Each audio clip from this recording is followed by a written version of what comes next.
Today I will be speaking with Jan Tabor, a PhD student in the German Studies Department at Brown. Jan comes to us by way of Friedrich Alexander University in Germany, where he received a BA in German language and philosophy and a master's degree in the ethics of textual cultures. Jan is quite accomplished, but admittedly my ability to communicate the extent of his accomplishments is limited by my inability to speak German, and for that I apologize to you. However, Jan has published on the writings of Theodor Adorno and given numerous papers on figures like Benjamin and Husserl. Now, I kind of want to begin with a sort of very open-ended question, and that is just to ask you, what drew you to philosophy? What drew me to philosophy? Okay, I think there were many events or things that drew me to philosophy, but in particular there was one aspect that continued through time, and that was a certain obsession or interest in the whole problematic of what a question is. As a child, I used to ask my parents all sorts of questions, and often they were regarded as nonsensical. So I was interested, what does that mean? And that kind of continued through school and brought me to the field where questioning, or the question of the question, is free to be observed, to be queried. So I would say, yeah, that was one element. Okay. I guess my follow-up for you then is if it is possible to find an answer. Is it possible to find an answer? I would say, if you think about the question as not as something that is constituted or given in order to provide you with one answer, but as a certain mode that on the one hand draws you to a thing or to something, but in order to even articulate a question, you need to know a little bit about the thing you are questioning or asking for. But on the other hand, of course, there is the withdrawal that also constitutes the question as a question. So the question is a split form, so to speak. And one could think about an answer in terms of a defense mechanism or something to get rid or out of the split that is there, that you kind of know that there is something, but that something also pulls you away. So often when you ask a lot of questions and people get nervous, that may be because they don't want to be in this split. So I would say there is always the opportunity to think about the answer in terms of a certain linguistic device to close the split of the form of the question. Yeah. Okay. I'm curious of how your research interests have perhaps changed over time. Because, first of all, I'm kind of intrigued by this master's in the ethics of textual cultures, and I'm curious as to whether or not you might first be able to explain what that necessarily entailed. And second of all, how maybe what you do now is both concerned with what you did then, or how it is different from what you did then. So the Masters in Ethics of Textual Cultures was an interdisciplinary program at the Friedrich Alexander University at Erlangen-Nürnberg. And what drew me there was that because I started to study philosophy and German studies as well, so I did a BA in these two fields. And at the end of my studies, I wanted to continue to work on both. And in Germany, it's not allowed to choose two subjects for the master's program. So I chose the interdisciplinary program to pursue it. And that was very good because I continued working in an interdisciplinary setting there, which then, fortunately, was where I was able to continue it here with the Collaborative Humanities program. So there is a certain line that kind of accidentally developed, but found a good continuation here at Brown. Okay, maybe what I'll ask is, what is interdisciplinarity for you?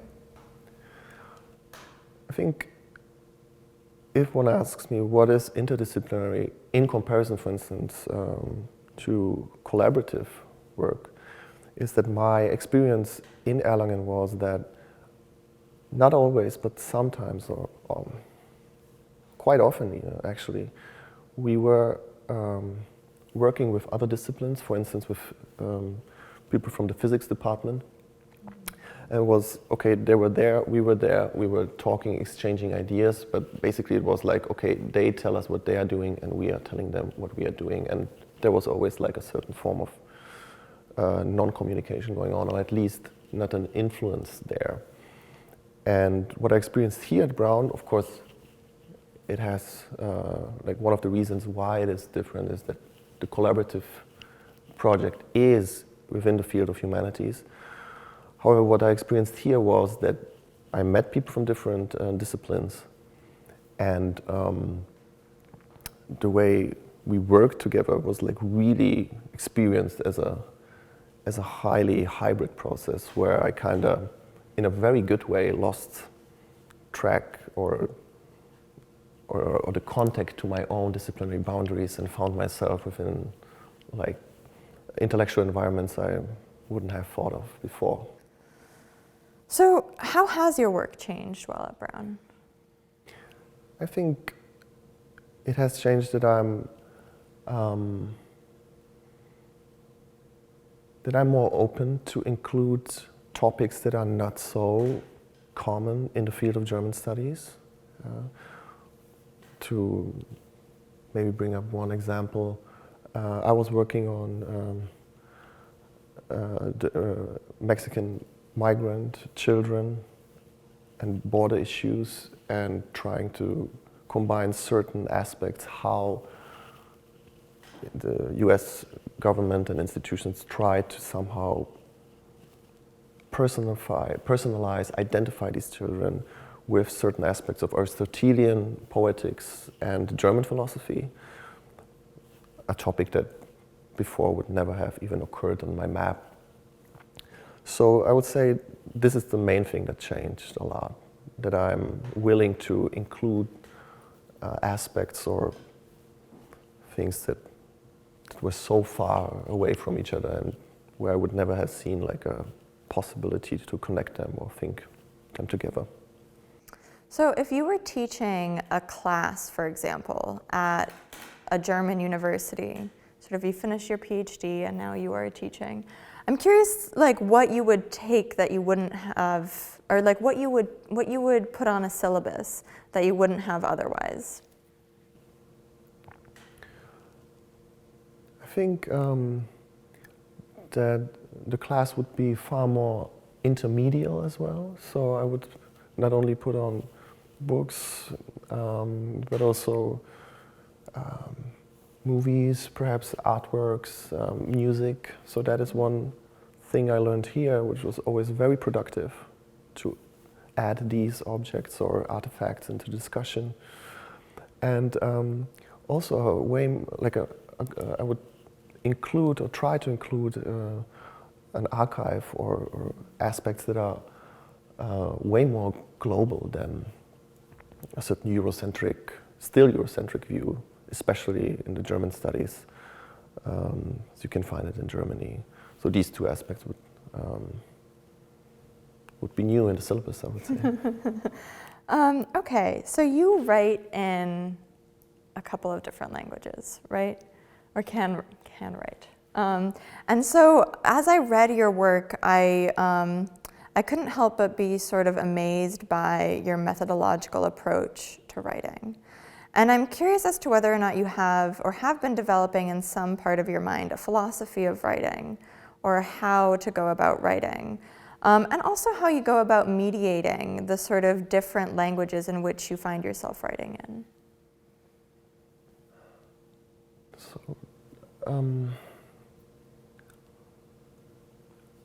I don't have a particular philosophy or methodological approach when it comes to writing, but I have certain features I pay attention to.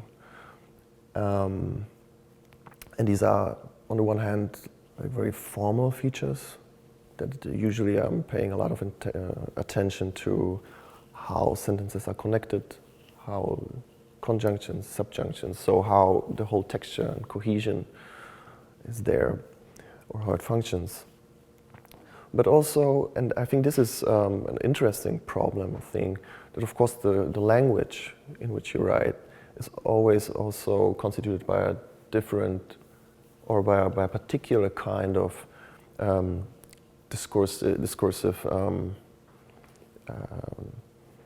sphere or discursive habit. So German thought differs from French thought, differs from English thought especially. So when you think about how English essays are written, that you have to pull up a thesis, then you have to kind of write quick. I would perceive it as quick and clear, short. That there is a certain process of translation going on that I'm kind of keeping to the English model, but sometimes include French elements, German elements, in terms of like a different pace, where to set which argument, how to dramatize the text, how to elaborate a certain dramaturgy, one could say. Yeah. So, your most recent work has been focused on Heidegger and mysticism, and I'm curious if you could just talk a little bit about what you're currently thinking about and why. So, my basic interest, as I mentioned at the beginning of the interview, is I was always intrigued by the nature of a question and what a question is, and one of the masters of questioning the question, what is or what being is of course Heidegger. And there is one aspect that interests me particularly in Heidegger, and that is that a lot of his philosophy also has the trait that he works with the question to get to a point that could be marked as a normative point, a point where a certain form of liberation comes about. So where something like, okay, now you pose the question that brings you, or that opens up the radical finitude of your being, for instance, and what happens then. And what I'm interested in is that Heidegger's sort of liberation bears some resemblances, but also interesting differences to the liberation as we can find it in mystical traditions, and how these two could be compared and perhaps made somehow productive. Okay, so I want to end by asking you a non-academic question, and that is, do you have a hobby?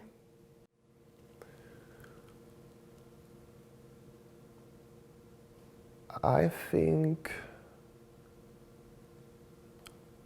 interestingly, I would like to answer with, which is maybe not so nice, but with Adorno, who says that, of course, I don't have a hobby, because everything I do it quite passionately and enjoy it as this thing, not in terms of wasting my time and then do something that I don't like.